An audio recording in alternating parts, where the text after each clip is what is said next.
Let's look at a word problem.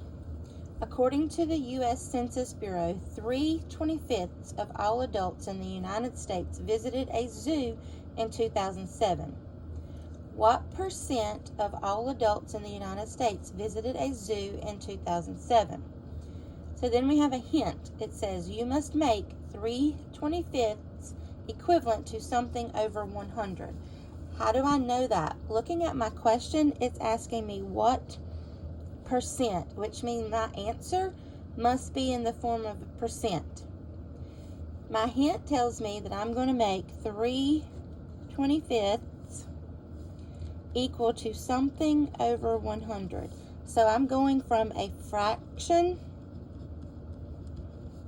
to a percent.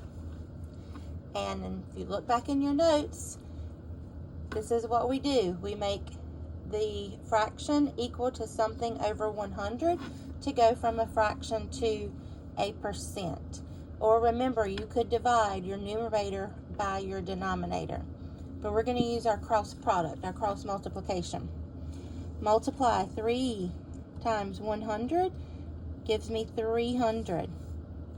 Equals, multiply 25 times x. Remember, I can't do that because I don't know what x is, so I can only write it together, showing that we're multiplying 25 times some number that should equal 300. So now I'm going to use my inverse operation,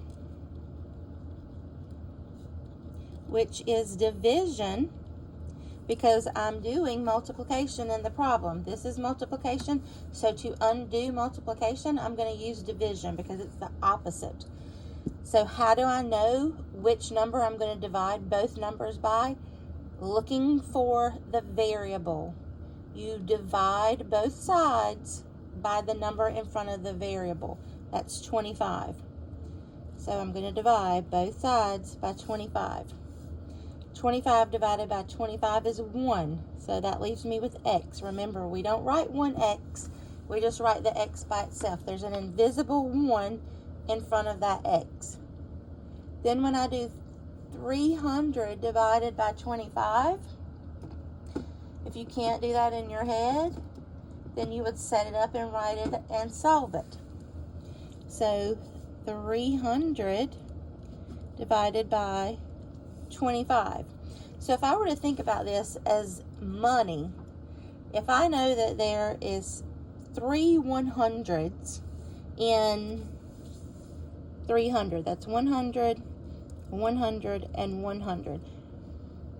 100 plus 100 plus 100 equals my 300. I know that in one of these 100 is 4 25s. In the next one is 4 25s. And in the next one is 4 25s. So what that means is, if I think of this as $1, there's 4 quarters because the quarters were 25 cents. Same thing here. If I think of this as $1, there's 4 quarters. Again, there's 4 quarters. So if I do 4 plus 4 plus 4, that's 12. Or I could divide it out. 30 divided by 25 is 1. 1 times 25 is 25. When I subtract, 30 minus 25 is 5. Bring down my 0. 50 divided by 25 is 2. 2 times 25 is 50. And when I subtract, I get 0. So my percent is going to be 12%.